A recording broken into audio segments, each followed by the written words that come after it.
totoo bang babaguhin ninyo yung mga rekomendasyon ninyo lalo na sa mga na may kinalaman sa mga kasamahan ninyong senador? Wala naman na bago. Alam mo, nagkaroon ng misunderstanding yung ibang reporters. Kasi inalis ko lang yung word na to be charged. Pinalitan lang ng to be recommended for preliminary investigation. Wala naman kaibahan yun eh. Kasi pagka ang meron nga ako narinig na news report na hindi na raw pa kakasuhan. Ganun? Wala naman pinagkaiba. Pag sinabi mong nirecommend mo para mag-undergo ng preliminary investigation, pinakakasuhan din. Pinakakasuhan, yes. Oo, kasi yung charge, alam mo, nagkaroon ng concern doon dahil sinasabi ng mga ibang kasabahan ko noon, sabi niya, baka yung mga ordinaryong mga kababayan natin, pagka nakading ng charge, parang korte eh. Kaya tama lang, sabi ko, hindi, okay lang yun, walang problema kasi yun din naman ang implikasyon, yun din naman ang meaning. Kasi hindi naman pwede mag-recommenda ng magsampa ng kaso ang Blue Ribbon Committee sa korte.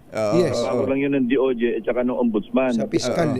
So parang gano'n ang naging implikasyon na hindi na raw pinakakasuhan, pinapa-preliminary investigation lang daw.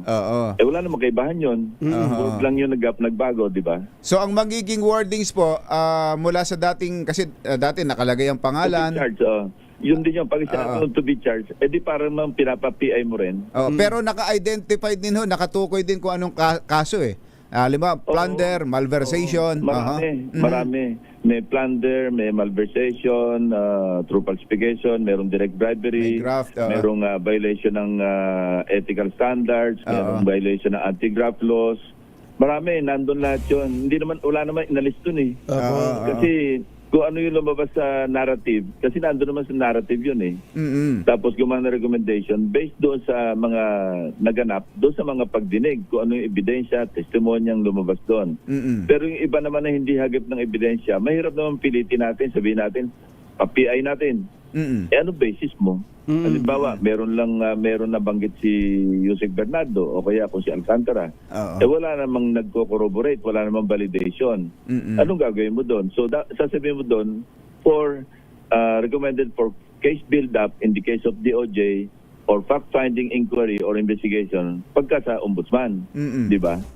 Pero pagka kumpleto, meron na ng testimonya, meron pang dokumento galing sa GAA na tumutugma naman yung listahan ng proyekto, yung halaga, doon sa komisyon na sinasabi. Tapos meron pang ibang dokumento. For PI yun. Pero yun nga, nagkaroon ng yung natawa nga ako kasi sabi hindi na pakakasuhan. I-PI na lang daw. Ano ba diferensya doon? Hindi, may spin po eh. Parang may nakikita ba kayong tumatrabaho ng mga spin doctors dito? Hindi ko na alam yun.